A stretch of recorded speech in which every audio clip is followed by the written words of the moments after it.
Karon po ay September 24, 2024. Ang oras ay alas 4:01 na ng madaling araw. Okay guys, ito nakikita nyo guys, ito yung aking altar.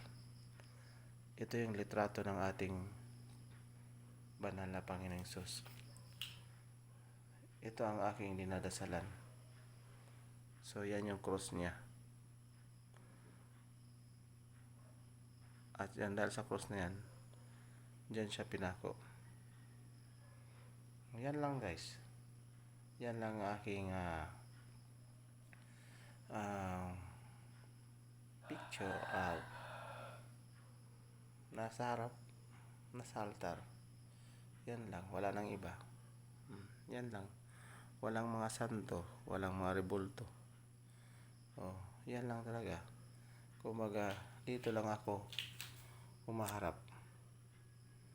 Dahil ito ang totoong mukha ng ating banal na Panginoong Hesus. At wala nang iba pa. Kung nanonood kayo ng Jesus of Nazareth, makikita mo yung mukha ni Apostol Pedro. Parang hawig na hawig sa mukha ng ating banal na Panginoong Hesus eh. Oo. Yan. Yan ang aking ginagawa.